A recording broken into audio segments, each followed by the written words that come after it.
But the big question was, are the best thinkers in the world solving these problems, right? And you can guess what the answer is, and I'm so delighted that Lorraine's book is out today, which actually talks about this question: are we using AI to solve the real problems of the world? This is what actually I found what the psychologists will call it. So here is what happens, and this is Humanity has a vast new superpower. We have terabytes, exabytes, and I don't know what the next level is of data about the universe. Yet adjacent to this mountain of data are deserts. Only 1% of that data, these days I think it's less than 1%, has actually been analyzed, either by a computer or by a human. AI is a great, but not the only technique to do that analysis. And an even smaller fraction of that data has been converted into effective action. We've been given this amazing resource, which we might think of as a seventh sense of humanity. It is up to us to decide what to do with this. It is a huge opportunity and a massive untapped resource. My point is that by drawing these kinds of pictures, we can have structured, kind, respectful conversations about whether this is true, whether the short-term things we do lead to long-term negatives, and what the societal as well as individual consequences are. I am nervous about the overhyping of artificial intelligence and machine learning, and so the rest of my talk is intended to deflate that overhype and to suggest ways in which we might approach this problem and hopefully set the stage for the discussions that you'll have during the day. Anyone here in this room who's had anything to do with writing software knows that first, it's a miracle when it works, and second, most of the time it has bugs, and often we don't notice that when we're writing the software. We often don't even notice it, no matter how careful we are, until it actually gets out in the field and is confronted with the real world inputs, real world misunderstandings by naive users. But I just want to point out that buggy software is by far the biggest threat that we have. But I do want you to keep in mind that when we just put software into something and then turn it loose autonomously and expect it to work and rely on it, that we're taking a lot of risk. Whether that's your refrigerator or the heating and ventilation and air conditioning system or the security system, or in the more elaborate cases, the autonomous driving car, which is simply a dramatic version of the Internet of Things. But in all of those cases, failure can be fairly hazardous depending on the nature of the failure. The thing that makes general intelligence so interesting, to me anyway, is that the sensory information that you get is turned into a model in our heads about which we can reason. And our ability to abstract from messy sensory information into a model that we can reason about is what gives general intelligence its power, because once we can reason about it, we can speculate about how things work, how things could work differently, how to solve problems with the way things are working because they're not working the way we want them to. This modeling and analysis capability is very far away from what machine learning can do. Correlation is not causation, and if you generate correlations from data, you had better have a causality model to go with it. Without a causality model, you can come to bad conclusions. This is something you do not want to do, especially if the decisions that you're extracting from the data have significant consequence, as I think this session is this whole day is intended to highlight, is that these machine learning systems are very brittle. They are spectacular when they work, and they are stunningly stupid when they don't. And to make matters worse, we don't always know, based on just looking at the design of the neural network, how it's going to fail. It's pretty certain that it will fail under some circumstances, based on the data that it's trying to ingest and analyze. But there's no guarantee that we can understand how it's going to fail and the way it's going to fail. That's why I've often wondered whether we should continue down the path of allowing autonomous cars to drive on the same roads that humans are driving on, or whether we should say autonomous cars can only drive by themselves and not be polluted by the fact that humans are such bad drivers and unpredictable drivers.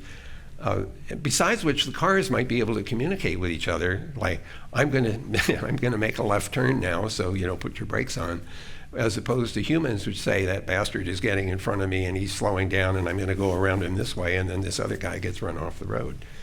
So the fact that it could be brittle in ways that we can't predict should cause you a certain amount of disturbance.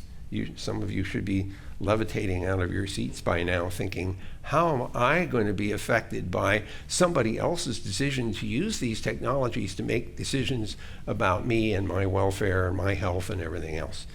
So in terms of responsibility, it's not acceptable to build these systems and then release them without more deeply understanding something about the ways in which they might fail. Just to ask, well, where does ethics fit into all this? And I've become increasingly concerned that this is both a personal and a corporate ethical dilemma. From the corporate point of view, I think it is unethical to develop, train, and apply these systems without having a deeper understanding of the ways in which they could fail, and for putting in place mechanisms to detect and mitigate against those failures. And I think that problem propagates down to individuals. The challenges of the intelligence community are really not that unique to the intelligence community. Everything that I'm going to talk about here that are our challenges are your challenges as well. So I think a lot of times people tend to think that the intelligence community is this really unique kind of place, and it's very special what happens there, but I'm going to be talking about things, and this is where I think the lessons overlap and are transmittable, is that everything that I'm talking about here today, I think, are your challenges as well. Number two, I want to make the observation that I think that the tech community, in a lot of ways, simply does not understand us. It does not really understand a lot of the time what we do, particularly analytically. I think you might more on the collection side. I don't really have anything to do with the collection side. But just in my experience of watching vendors over time come into the intelligence community, and I do this a lot, I get invited to sort of get the demos of things that people are pitching to us to see how they were going to fit and whether they're worth us buying. There seems to be sort of a disconnect. And it's not all the tech community's fault, maybe even not a lot the tech community's fault, because we tend to play our cards pretty close to our chest. It's pretty hard for you to know what we need if we're not really good at saying what we need. And I think that that's part of the problem that has to be addressed. And the flip side of this is that the intelligence community itself, I think, doesn't have a really great understanding of the tech community. So what ends up happening a lot of the time, again, mostly from an analytical perspective, is technologies and tools come into the community, and analysts either don't understand them, they don't understand what they're supposed to do for them, and therefore ignore them, simply do not use them, or if they do use them, they often shoehorn them into their existing business practices. So whereas this may be a technology that allows them actually to do something quite different, and the circumstances might require something different, what they instead end up doing is saying, how can I use this to do what I'm already doing, just maybe to do it a little bit better? All good and fine. And that works just fine for us for a certain period of time, right? And right till about 1989 to 1992. And then in 1989 to 1992, all of a sudden the world takes a fundamental change on us, right? So what happens in 1989? Well, certainly in Europe, the Berlin Wall comes down. This is one of the things I love talking about the intelligence community audiences now, because I ask them, how many of you were alive when this happened? And I get almost no hands go up, right? This is how young we are. We have just a huge number of people coming in. There's plenty of people that I'm talking to who are more welcoming of this message. It's the older generation. It still exists, but that is not necessarily as receptive. But so in 1989, the Berlin Wall comes down and everything behind it starts to connect with itself and connect with the outside world. And then in 91, the Soviet Union itself implodes. And everything within the former Soviet Union begins to connect with itself. I talked about how it was a hierarchy. It starts to become much more networked, right, and connect with the outside world. So that we have the biggest landmass, this biggest chunk of land, right, that had been disconnected from the rest of the world, partly by the American policy of containment and partly by Soviet paranoia. This is now starting to connect with itself and connect outside, right? And then in 1989, you swivel a little bit to the east and to the south, and you have what happens in China, right? You have Tiananmen Square, which we're just celebrating the anniversary of, right? We now have people who at one time were just completely disconnected, who are now fully connected, right? It was a period of we were dealing with a closed system, a hierarchical system, a two-body problem, right? The Cold War was very essentially a two-body problem. Two-body problems are very linear in their behavior. They respond to each other, right? Very mechanistic. You can think about them as machines. To very rapidly transitioning from that to what we would term a complex problem, right? A problem that is now an open system that is not hierarchical, but that is networked, right? And very dynamic and constantly changing, and that does not behave like a machine, but behaves like an organism, right? It's an organic kind of a problem. Here's, as far as I can see, the state of play with AI ethics. There are two kinds of people doing AI ethics. On the one hand, you have academic AI ethicists. You're the kind of person that I once was, a professor in academia, and academics ask questions like this. Ought we to have facial recognition software? Should we be using AI to determine people's credit scores or whether they should get a mortgage or whether they should be hired? Is that a good state of affairs? And then they pursue those questions beautifully. They pursue those questions systematically and very carefully. That's what academic philosophers, academic ethicists are really good at. The problem is the question that they're asking is totally irrelevant. And when I say those questions are totally irrelevant, not because they're not important. Remember, I like those questions, but they're totally irrelevant to the people in business who are actually making decisions. They're not asking, should we do it? Any business decider that I've come across in this area doesn't ask, should we do it, ought we to do it? They ask, given that we're going to do it, how can we do it in a way that mitigates risks? How can we do it in a way that doesn't leave us with the mud on our face? Here's the other kind. You have someone who's in industry, who cares, perhaps, and asks the right question. They're in business, after all. We're going to do it. How can we do it in such a way that we don't wind up with egg on our face? And then they pursue this question in an utterly unsystematic way. It's a whack-a-mole strategy. That's what happens. Well, bias is in the news. Shit, we don't want to get on the news for our biased algorithms. Quick, vet for bias. Or, oh, explainability is now, that's the big ethics buzzword today. We better learn how to explain our outputs. Or, okay, there's an article about privacy. Now we better talk about privacy and that stuff. Maybe if we just make sure people click on a banner, we'll solve that problem. They don't systematically inquire into the risks. They don't exhaustively identify the risks. It's just a sort of, as the issues pop up, they address them. And at least the question that they're asking is relevant, but they're just not going to get the kind of robust inquiry that they need. Now, to take a step back, why should a company care about operationalizing ethics? Why should they care about creating or instantiating a systematic, exhaustive review of the ethical risks? One answer is pretty obvious. Because it's good, because it's the right thing to do. Of course, we should care about that stuff. I spent my entire career studying that stuff. But that's not going to move people. That's not going to move people in business. You can talk about AI for good. That's just not going to do the work that you need it to do. Given people's roles and responsibilities, being a good person, just not on the top of the list. I'll tell you what's on the top of the list that actually gives good bottom line reason for people to care about operationalizing ethics. It's reputational risk now. 5 years ago, 10 years ago, it didn't really matter. Not nearly as much as it does now. Now we've got millennials, we have citizens generally, but especially millennials and Gen Zers who give a shit, and they've got the power of social media. So again, why should a company, just on a straight bottom line rationale, care about operationalizing ethical risk management, ethical risk mitigation? Because they need it for talent acquisition and retainment. That we need to purposefully and intentionally evolve humanity. That we need to take ourselves intentionally into this new kind of thinking. So it's one thing for us to say, oh, we'll fall back on human nature as it was, but we need to understand how evolution allows us to do this as a direction on that sense. And can we actually apply this kind of thinking on a social level in a larger way? Can it actually be intentionally done? Foresight is increasingly moving in this direction away from reductive thinking and the reductive thinking you see in design thinking and foresight today into a much more circular and complex way of thinking that allows us to think this way, not just individually, but collectively as well.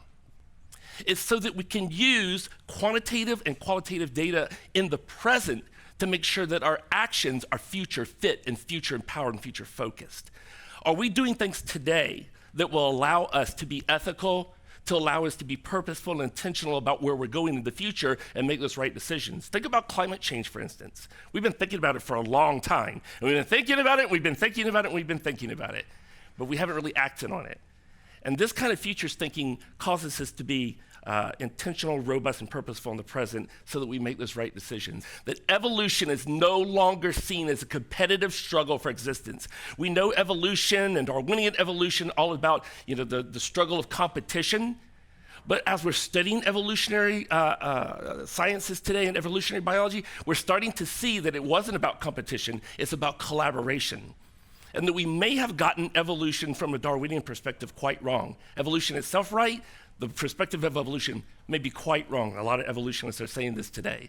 So it's rather a cooperative dance in which creativity and constant emergence of novelty are the driving forces. And with the new emphasis on complexity, as Josh said, networks and patterns of organization, and new science of qualities is emerging. And I thought this was important as well because you'll hear later Nora Bateson on her video talk about a new science of qualities as well.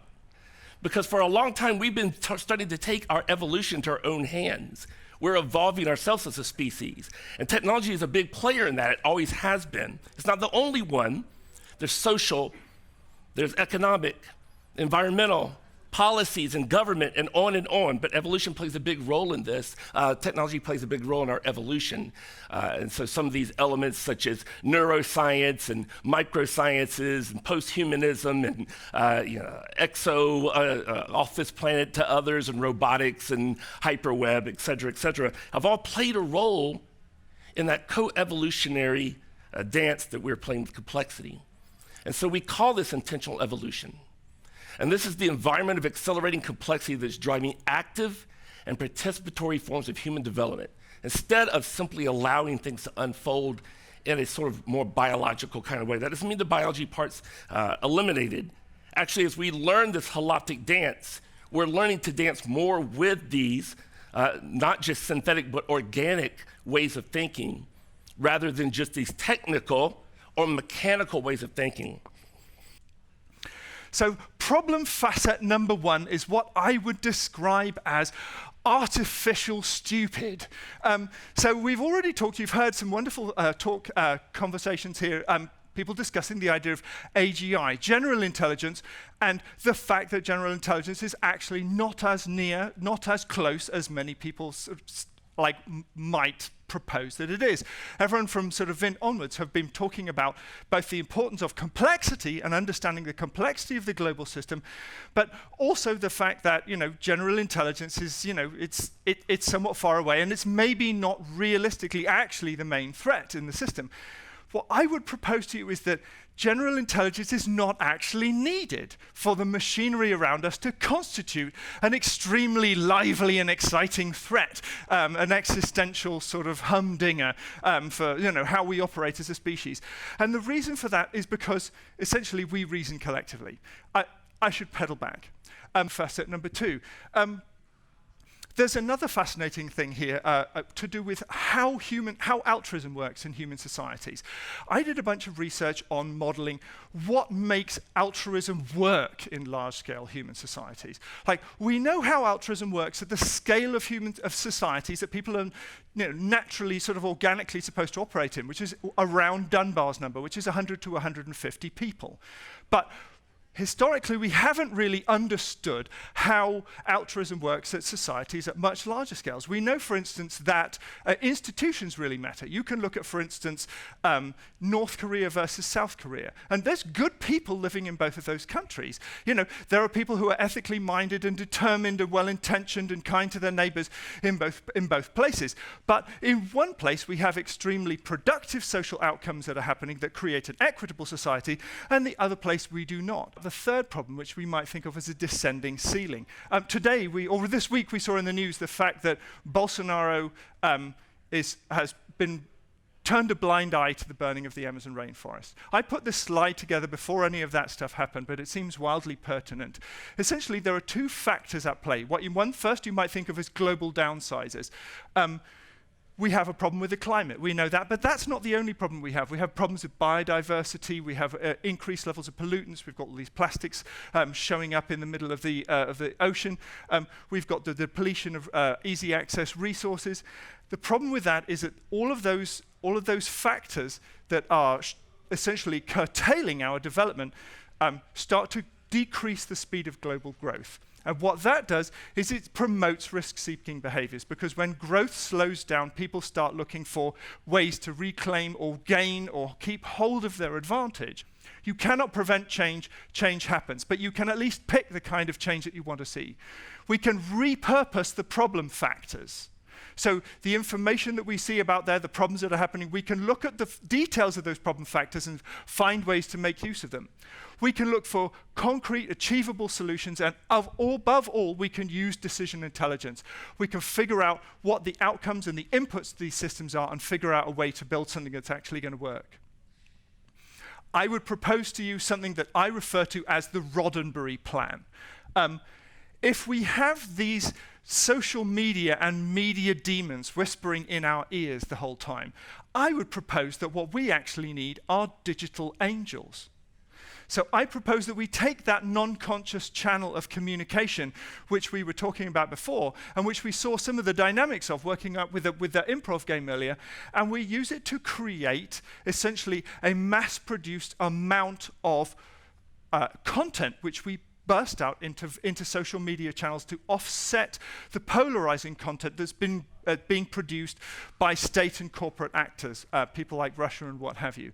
And the act of doing that, of diluting the noise of the polarization that's happening, is it basically will help solve the global coordination problem that we have. It reverses artificial stupid.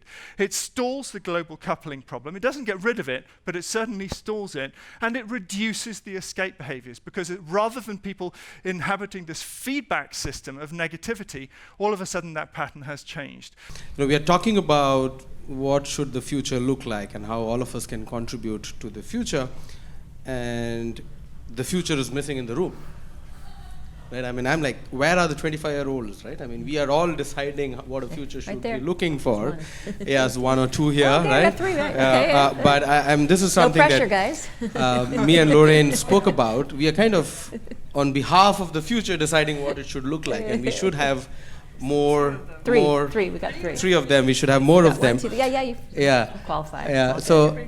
So what I was thinking, Lorraine, if you kind of agree, next year we will do it at the SAP Academy for Engineering, because then you will have 150 25-year-olds who are the engineering students, and they could be part of this, because I want them to listen to this, and they may actually say, you guys are getting it wrong. We want a different future. I don't know, a better future, but maybe fundamentally different. But what's important is to have them as much involved as we think we are. Yeah. Let's use Alex's crowd of angels. Let's use science fiction and narrative to make those angels effective and understandable and compelling. Let's include that in an interactive game that has visual elements per Josh. Let's use the government to help to build that so that we get funding so that we can do it, and Josh can help to enable that, right? And then let's have, this is crazy, I know, but I can just put it out there as a stake. And then let's have those agents, what are they trying to accomplish is to improve understanding of complex systems reasoning so that we can rebuild democracy through an informed populace. I think Dick Tocqueville said that, right? I thought maybe my talk would be a little bit of an outlier. And in fact, I don't think it was whatsoever. I think most of the conversation was really about dealing with complexity and uncertainty and emergence, and particularly unintended consequences, right? Second, third, fourth order effects, things we're usually not good at thinking about in advance. In fact, one of the things that really struck me was, and I understand why, but in some ways maybe it's because I come from the intelligence community, but there was hardly any discussion at all about intentional use of AI for negative purposes. Sure. So that specifically, that desire to try to find a specific targeted trajectory was what drove my thinking with the talk that I gave. In any complex system, and it's always a set of feedback loops, and in any sort of set of feedbacks, there are going to be places in the feedbacks where there's more stuff going through. There are going to be, the distribution of degrees of the nodes in that network is not going to be the same. All those loops aren't created equal, and what that means is that you can find places in that network of feedbacks where small changes can affect large consequences. So the trick is to be able to figure out, what are those hubs in that network, and what are those points? What are the people? Who are the people who are situated, on those hub nodes, or who can influence those hubs, and what validation system do they run on? What motivators do they respond to? So, right. So I think that when people are pushing for change, both when it's in corporations and with government, you need to be talking about concrete policies or procedures or practices or structures. So to give you some kind of analogy, there's a political theorist named Adolf Reed who does amazing work. And one of his big, well, to my mind, one of his big ideas is something like, look, people, when they were fighting in the civil rights movement, they weren't fighting against racism. Right? A lot of times people today are saying, we're against racism. They were fighting for desegregation. Right? It was a very specific thing that they wanted implemented. They want the right to vote. Very specific policy, very specific processes that they want in place, not vaguely anti-racist, because that doesn't move the needle. You need to fight for something specific. And that's true whether you're pushing for governmental change or you're pushing for corporate change. So one thing that I'd like to see more of when people talk about things like responsible AI, doing good, et cetera, is no. What are the exact things that you want done? Mm-hmm. Is it a thing that we need to get people to vote on? What do you want them to vote for? What's the thing we're saying yay or nay on? Because just saying we're for change, we're for good, we're against bad things, that doesn't move the needle.